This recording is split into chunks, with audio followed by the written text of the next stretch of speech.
NEET இந்தியாவில் உள்ள medical காலேஜஸ்க்கு admission வாங்க நடத்தப்படுற ஒரு நுழைவுத் தேர்வு. இந்த எக்ஸாமை முடிக்க சப்ஜெக்ட் நாலேஜ் இருந்தால் மட்டும் போதாது. கொடுக்கப்பட்ட எக்ஸாம் டியூரேஷனுக்குள்ள எல்லா கொஷின்ஸுக்கும் எந்த மிஸ்டேக்கும் இல்லாமல் ஆன்சர் பண்ணுறது எப்படின்றது தெரிஞ்சிருக்கணும். நிறைய பேர் நிதானமாக எக்ஸாம் ஆரம்பித்து பின்னாடி டைம் பத்தாமல் வேகமாக முடிப்பாங்க. அப்படி செய்யும்போது நிறைய கொஷின்ஸ்க்கு ஈவன் ஆன்சர் தெரிஞ்ச கொஷின்ஸ்க்கு கூட தப்பாக ஆன்சர் பண்ணிடுவாங்க. ஒரு சின்ன தப்பு கூட உங்கள் ஃபைனல் ஸ்கோரை பெரிய அளவில் அஃபெக்ட் செய்யலாம். ஸோ வேகமாக எழுதுறது உங்கள் மார்க்ஸை அஃபெக்ட் பண்ணக்கூடாது. அதாவது வேகமாகவும் எக்ஸாம் எழுதணும், அதே சமயம் மிஸ்டேக்ஸ் வராமல் அல்லது மிஸ்டேக்ஸ் குறைவாக இருக்கிற மாதிரி எக்ஸாம் எழுதணும். அதன் மூலமாக ஹை ஸ்கோர் வாங்க முடியும். அதை எப்படி செய்கிறது, என்ன விதமான ஸ்ட்ராட்டஜிஸை யூஸ் பண்ணுறதுன்னு தான் நாம் இந்த வீடியோவில் பார்க்க போகிறோம். இது வரைக்கும் நம்ம சேனலை சப்ஸ்கிரைப் பண்ணலன்னா சப்ஸ்கிரைப் பண்ணிவிட்டு மறக்காமல் பக்கத்தில் இருக்கிற பெல் ஐக்கானையும் கிளிக் பண்ணிவிடுங்க.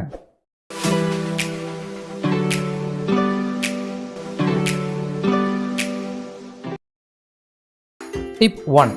Choose the right order of subjects. NEET எக்ஸாமுக்காக நீங்கள் ஃபிசிக்ஸ், கெமிஸ்ட்ரி அண்ட் பயாலஜின்னு 3 சப்ஜெக்ட்ஸை ப்ரிப்பேர் பண்ணிட்டு இருப்பீங்க. எக்ஸாமில் ஆன்சர் பண்ணும்போது எந்த சப்ஜெக்ட் கொஷின்ஸை ஃபஸ்ட்டு அட்டன் பண்ணலாம், எதை செகண்ட் அட்டன் பண்ணலாம், கடைசியாக எதை அட்டன் பண்ணலான்றதை இப்போவே முடிவு பண்ணிக்கிறது நல்லது. மேத்தமெட்டிக்கல் கால்குலேஷன்ஸ் அதிகமாக இருந்தால் அதை அட்டன் பண்ண டைம் அதிகம் தேவைப்படும். இதில் டைம் வேஸ்ட் பண்ணிங்கன்னா அது பின்னாடி வர கொஷின்ஸையும் பாதிக்கும். அதனால் கால்குலேஷன்ஸ் குறைவாக இருக்கிற சப்ஜெக்டை முதல்லையும் அதிகமாக இருக்கிற சப்ஜெக்டை கடைசிலையும் அட்டன் பண்ணுறது நல்லது. அப்படி பார்த்தா பயாலஜியில் ஆரம்பித்து அடுத்தது கெமிஸ்ட்ரின்னு போய் கடைசியாக ஃபிசிக்ஸில் முடிக்கிறது உங்கள் டைமை ரொம்ப சேவ் பண்ணும், பதற்றத்தை குறைச்சி துல்லியத்தை அதிகரிக்கும். Tip 2. Read the questions carefully. எக்ஸாமில் ஆன்சர் பண்ணுறதுக்கு முன்னாடி கேள்வியை தெளிவாக படிச்சிடுங்க. சம்டைம்ஸ் நீங்கள் கொஷினை தப்பாக புரிஞ்சுப்பீங்க. இதோ இந்த கொஷினை மாதிரி இதில் ஃபைண்ட் எக்ஸ்ன்னு கேட்டிருக்காங்க, அதாவது எக்ஸுடைய வேல்யூவை கண்டுபிடிக்கணும். ஆனால் இதோ இங்கே இருக்குது, ஹியர் இட் இஸ்ன்னு எக்ஸை ரவுண்ட் பண்ணி காட்டினா எப்படி இருக்கும்? கேள்வியை சரியாக புரிஞ்சுக்கலன்னு அர்த்தம். சம்டைம்ஸ் கேள்வி உங்களை குழப்புற மாதிரி இருக்கும். பொதுவாக அசர்ஷன் ரீசன் கொஷினில் எந்த ஸ்டேட்மெண்ட் ட்ரூ, எது ஃபால்ஸ், எந்த ஸ்டேட்மெண்ட்டுக்கு எது கரெக்டான எக்ஸ்ப்ளனேஷன் போன்றவற்றை கண்டுபிடிக்கிறதுல குழப்பங்கள் இருக்கும். சம்டைம்ஸ் கொடுத்துருக்கிற சாய்ஸில் ஒன்றுக்கும் மேற்பட்ட சாய்ஸஸ் கரெக்டாக இருக்கிற மாதிரி தெரியும். அதனால் கேள்வியை சரியாக படித்து தெளிவாக புரிஞ்சுக்கிறது ரொம்ப முக்கியம். ப்ரீவியஸ் இயர் கொஷின்ஸை சால்வ் பண்ணுற டைம்லேயே இதை ப்ராக்டிஸ் பண்ணிக்கோங்க. டிப் 3. Eliminate wrong options. சரியாக ஆன்சர் தெரிஞ்சால் எல்லாரும் கரெக்டாக எழுத போகிறாங்க. ஆனால் சில கேள்விகளில் சரியான ஆன்சர் தெரியாது. இருந்தாலும் ஆப்ஷன்ஸை செக் பண்ணும்போது இந்த ஆப்ஷன் தப்பாச்சேன்னு தோணும். அப்படி தப்பான ஆப்ஷன்ஸை எல்லாம் எலிமினேட் பண்ணிகிட்டே வந்தோம் சரியான ஆப்ஷனை கண்டுபிடிக்கலாம். இந்த கொஷினில் எந்த யூரோப்பியன் சிட்டி அதனுடைய ஹிஸ்டாரிக்கல் ஆர்கிடெக்சர் அண்ட் கல்ச்சரல் சிக்னிஃபிகன்ஸ்க்கு புகழ் வாய்ந்ததுன்னு கேட்டிருக்காங்க. இதுக்கான ஆன்சர் நமக்கு தெரியலன்னு வச்சுக்கோங்க. ஆனால் ஒவ்வொரு ஆப்ஷனாக செக் பண்ணி பாருங்கள். டோக்கியோ ஜப்பானில் இருக்குது, புவனேஸ்வர் இந்தியாவில் இருக்குது, கோலாலம்பூர் மலேசியாவில் இருக்குது, இவை 3 ஏஷியாவில் இருக்குது. அப்போ இந்த 3 ஆப்ஷன்ஸும் தப்பு. இவற்றை எலிமினேட் பண்ணிட்டா மீதி இருக்கிற option C, that is break தான் கரெக்டான ஆன்சர்.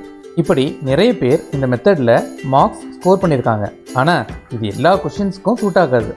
டிப் 4. ரிமெம்பர் ஃபார்முலே. எவ்வளவோ தடவை ப்ராக்டிஸ் செஞ்ச டைப்பில் இருக்கிற சம்மை கேட்டிருப்பாங்க. கரெக்டாக அந்த சமயம் ஃபார்முலா மறந்து போயிடும், இல்லை தப்பான ஃபார்முலாவை யூஸ் பண்ணிடுவீங்க. இது நடக்காமல் இருக்கணும்னா ஃபார்முலாஸ் எல்லாம் ஃபிங்கர் டிப்பில் இருக்கணும். அதனால் ஃபார்முலாஸ் நல்லா மக்கப் பண்ணி அதை மறக்காமல் இருக்க ரெகுலராக ரிவைஸ் பண்ணுங்கள்.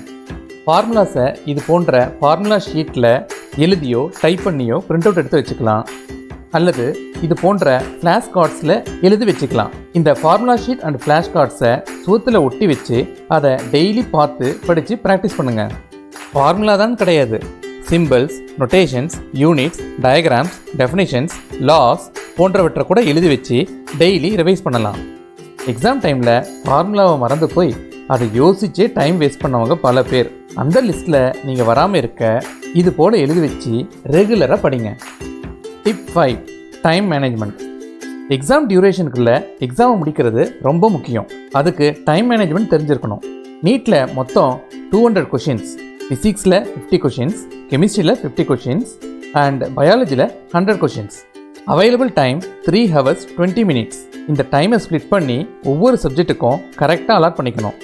ஃபிசிக்ஸ் அண்ட் கெமிஸ்ட்ரி 2 சப்ஜெக்ட்ஸும் நியூமரிக்கல் பேஸ்ட், நிறைய கால்குலேஷன்ஸ் இருக்கும். ஸோ அதற்கு அதிகமான நேரமும் பயாலஜிக்கு குறைவான நேரமும் ஒதுக்கலாம். உதாரணத்துக்கு 3 hours 20 minutesல ஃபிசிக்ஸ்க்கு 1 மணி நேரம் 10 நிமிஷமும், கெமிஸ்ட்ரிக்கு 1 மணி நேரம் 10 நிமிஷமும், பயாலஜிக்கு 1 மணி நேரமும் ஒதுக்கலாம். பயாலஜிக்காக ஒதுக்கப்பட்ட 1 மணி நேரத்தில் பாட்டனிக்கு அரை மணி நேரமும், ஜுவாலஜிக்கு அரை மணி நேரமும் பிரிச்சுக்கலாம். இந்த டைம் அலாட்மெண்ட் உங்கள் கன்வீனியன்ஸை பொறுத்தது. Tip 6, experience real time exam conditions. Time management கரெக்டாக இருக்கணும்னா அதற்கு ப்ராக்டிஸ் தேவை. அதுவும் ரியல் டைம் எக்ஸாம் கண்டிஷன்ஸ்க்கு ஒத்து போச்சுன்னா இன்னும் பெட்டர்.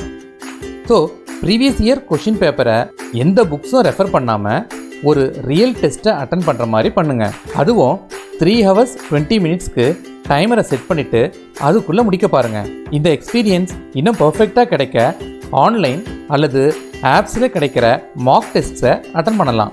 அதை விட பக்கத்தில் எங்கேயாவது கோச்சிங் சென்டர்ஸில் ஃப்ரீயாக ஆஃப்லைன் மார்க் டெஸ்ட் கண்டக்ட் பண்ணால் அதை அட்டன் பண்ணலாம். அது உண்மையான எக்ஸாம் ஹாலில் உட்கார்ந்து எக்ஸாம் எழுதுகிற ஃபீலை கொடுக்கும். இது வரைக்கும் சொன்னதில் சில டிப்ஸை எக்ஸாம் ஹாலில் ஃபாலோ செய்யணும். சிலதை எக்ஸாமுக்கு முன்னாடி இருந்து ப்ராக்டிஸ் செஞ்சுட்டு வரணும். அவை உங்களுக்கு எக்ஸாம் டைமில் எக்ஸாமை வேகமாகவும் துல்லியமாகவும் எழுத ஹெல்ப் செஞ்சு ஹை ஸ்கோர் எடுக்க வைக்கும். இந்த வீடியோ உங்களுக்கு யூஸ்ஃபுல்லாக இருக்கும்னு நினைக்கிறேன். இது பிடிச்சிருந்தா இதை லைக் பண்ணுங்கள், உங்கள் ஃப்ரெண்ட்ஸுக்கும் ஷேர் பண்ணுங்கள். மறக்காமல் நம்ம சேனலை சப்ஸ்கிரைப் பண்ணி பக்கத்தில் இருக்கிற பெல் ஐக்கானை கிளிக் பண்ணுங்கள். தேங்க்யூ ஃபார் வாட்சிங்.